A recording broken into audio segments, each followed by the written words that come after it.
Hi there. I just wanted to take you through how to apply for your license, whether it be a trade license, residential building license, commercial building license, um, anything along those lines. So just to get started, you need to go to your browser and go to the Business Services website.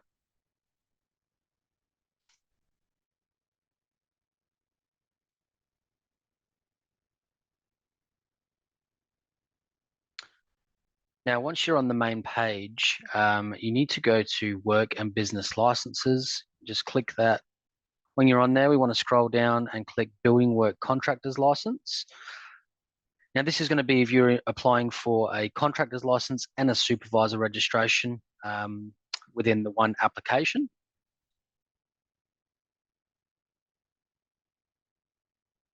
And then we want to click Start Now and start your application. There's going to be a few questions that come up at the start. It'll say, do you hold a similar license as an individual or another state or New Zealand? Most of the time, this answer will be no. If it is different, obviously click yes. Please select an application type. In this instance, we're going to choose a new application. As an individual,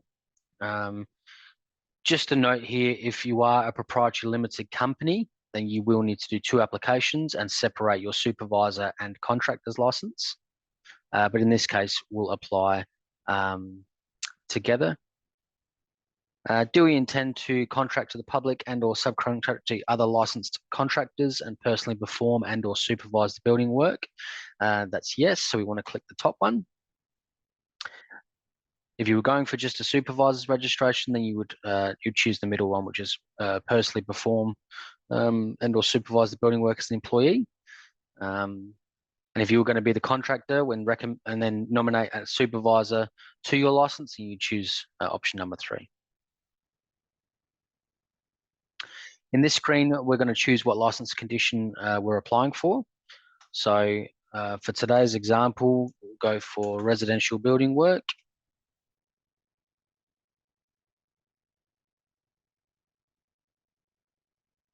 We just search residential building, it should come up.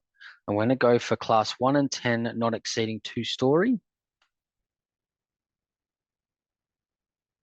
So this here, once you click on it, will give you a description of, or the scope of work that it covers. So you can see here the title and then the description, which is residential building work restricted to class 1 and 10 buildings, not exceeding 2-story. It includes construction, alteration, addition, and renovation of class 1 and 10 buildings. So we click next. This screen is going to ask us for what qualifications we have. Now, if you're going to go for a contractor's license for residential building work, the 6 business units, as we should have done, which are mandatory, or completion of a Cert 4 or something along those lines. So we're going to tick here.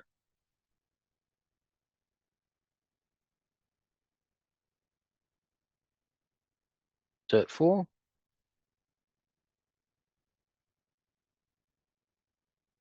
And as you see, because we're going for a supervisor registration as well, we must have a demonstrated work history. So demonstration of knowledge and experience through satisfactory completion of a work history.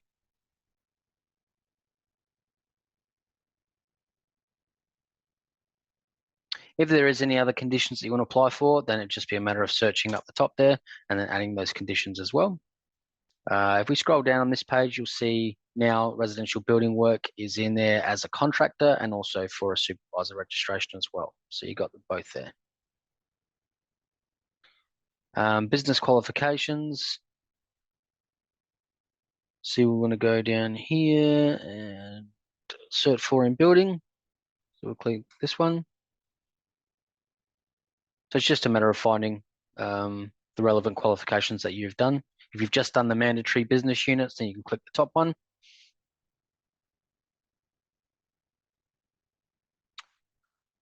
Okay, so this is just a review of what we've just chosen. So we're applying for a building work contractor's license for residential building work, class 1 and 10, not exceeding 2-story, and also the supervisor registration as well. And then we've got the Cert 4 in building construction as the qualifications. I've completed all of the above requirements. This here is going to tell you the application fee. So $778. We want to proceed. So now this is going to ask you for all your information, which we just need to input. Just follow the prompts.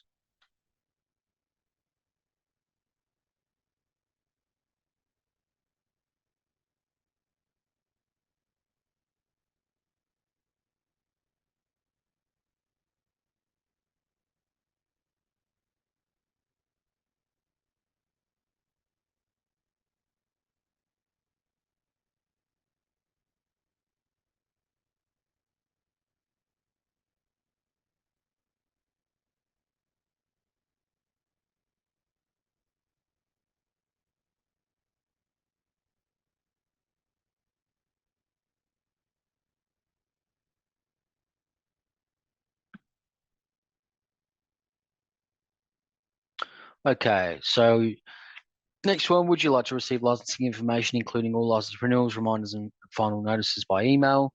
Generally, you tick email unless you want them sent by post. Okay, so we add in our residential building, residential address, should I say?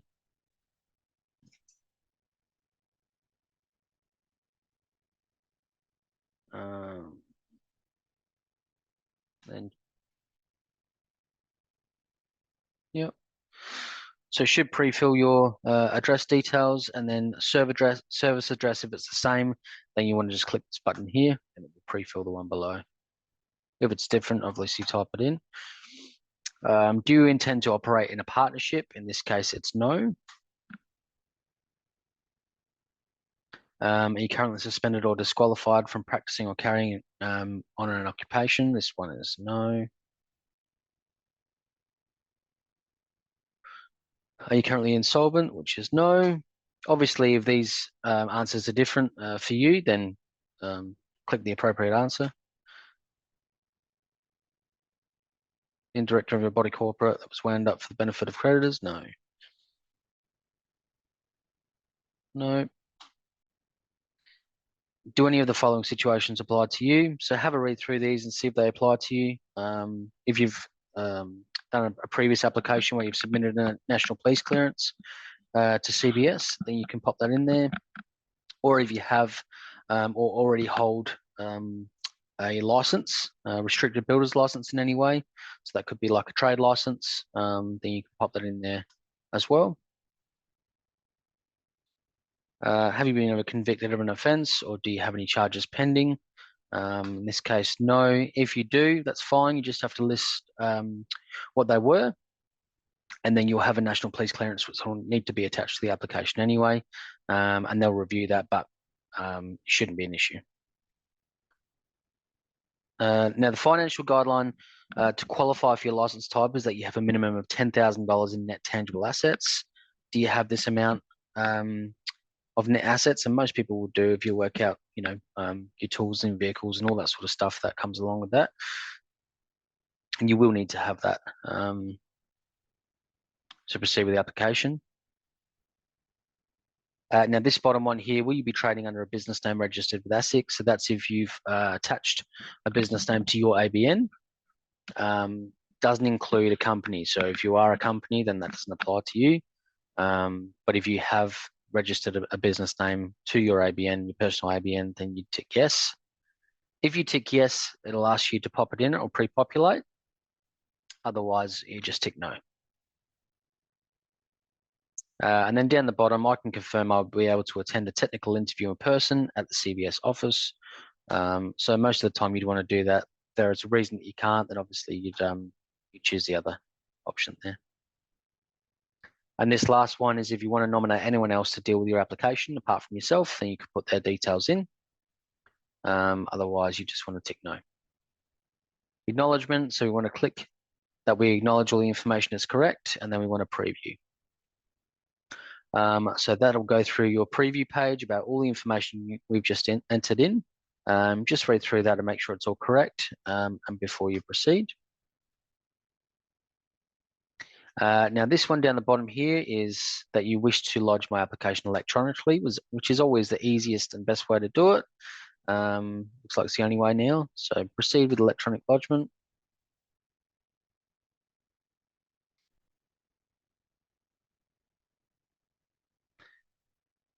Okay, you've chosen electronic lodgement. So this page, it's important that you either take a picture or screenshot the saved application ID in yellow, BLD and the number, and then your secure token as well.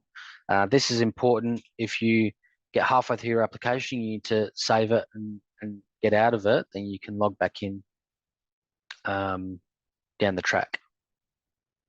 So once you've either saved the page or taken a photo of that, then proceed.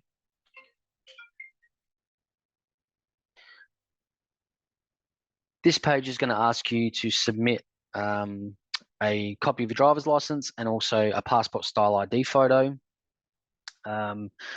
If you don't have anything right now, then that's fine. You can skip to the next page because you will also get an email from Consumer Business Services pretty much instantly, which will have a link on there to get you back to this page. And that way you can do that through your phone camera if you like, or upload a photo that way. So I'm going to go not now.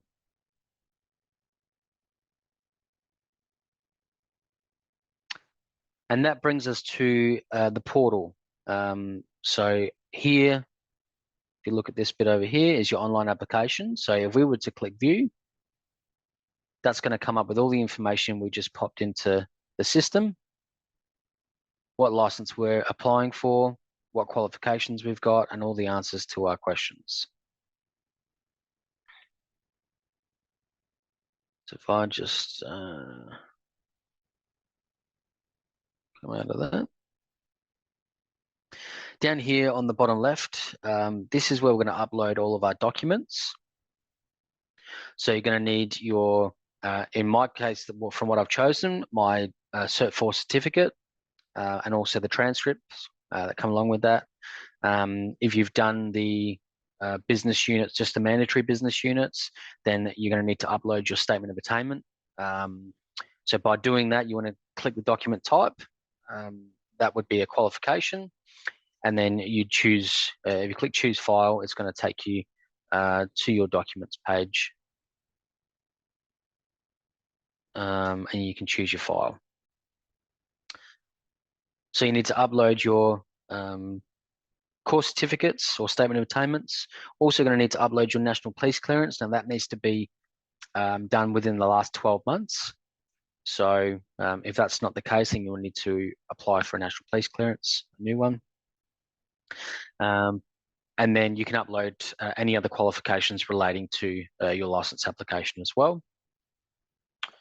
Now, if we look at this part here, you completed detailed work history, and it's got a little button which says complete.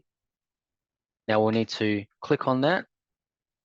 This will take you to the work history and on-site experience record. And if we scroll down, you'll see it's asking for your employer and your projects. At the top here, this is where we're going to put in if we've got any qualifications.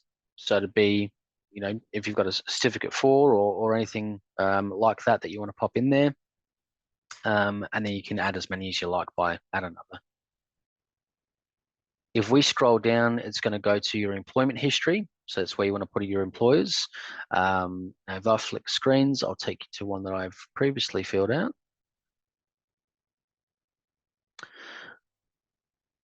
Okay, so employer one, it's got your employer name, your supervisor name, their building license numbers, so your supervisor and your contractor building license number.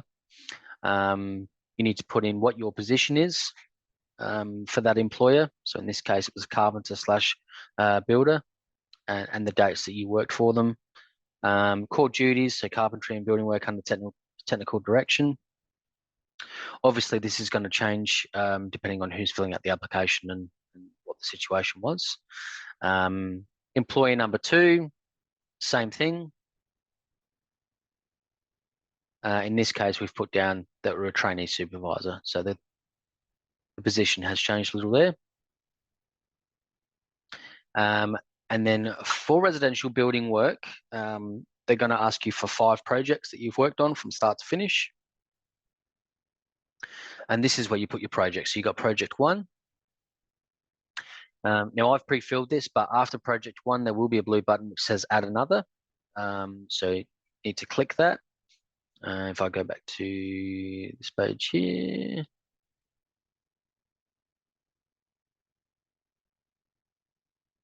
Oh, sorry.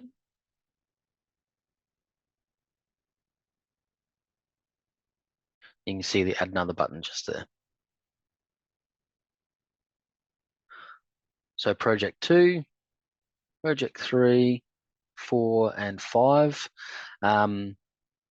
Noticing that they're all 2-story, that's the license that I've applied for. So I need to be able to show experience in 2-story projects. So you've got your 5 projects, and you can see there's an overview of what you did on those projects. Now you'll need to choose 2, which you're going to give more detail in. So 2 of those 5 projects have to be in, within Australia. We're now going to go down to on-site experience record, where it's going to ask a bit more information about those projects and how you were involved. So some of the same questions as previously, as to what you were doing and who you were working for. And we're going to choose what type of building class that we worked on. How many stories you went up, which in this case it's 2. And how often was the applicant on site? So I've put that we were there daily as a trainee supervisor or carpenter and building work. And then as we come down, it's going to ask you, if I just cancel these.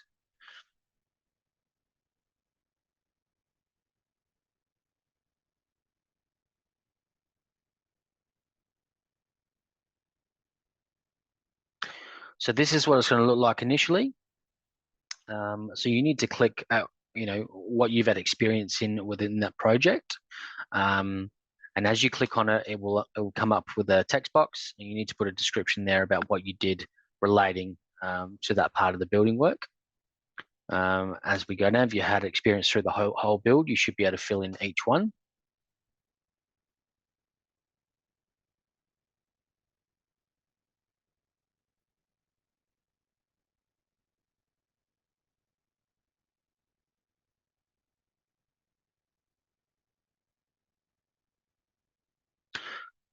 So pretty straightforward. You just click each box and then write a brief description about what you did, and then continue on to the next. And then at the bottom there, it's got further comments regarding on-site experience. It's just saying that you had experience on all parts of the build going forward. And then project number 2. So this is the second one out of the 5. Exactly the same process. What type of building it was, what your involvement was, and you just fill in the blanks. Once we've got down to the bottom of that page and everything's filled in, then we're going to go next. And it's going to give you a preview of what you've done and all your projects and experience. And then once we've gone through that and get down the bottom, then we want to submit.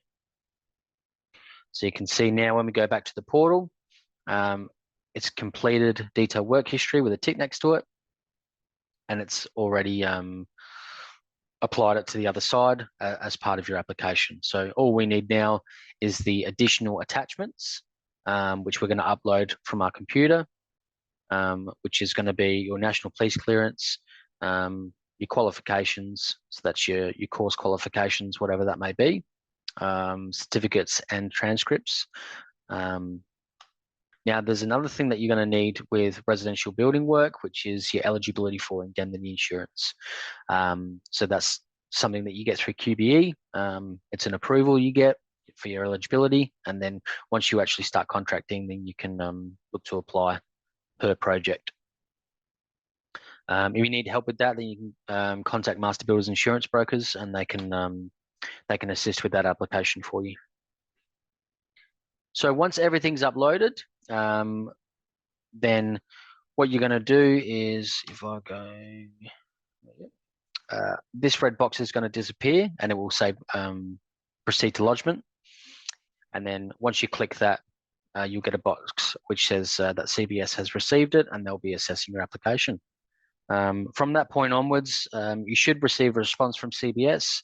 They'll either be rejecting your application and requiring more information or a document that you may have missed, or they'll be accepting it and saying, we accept your application, and they'll ask you to log back in and proceed to payment. And once you've paid for it, they should issue an interview date to sit down with a technical officer. So I hope that's helped. If you've got any questions, then please reach out. But otherwise, good luck with it all.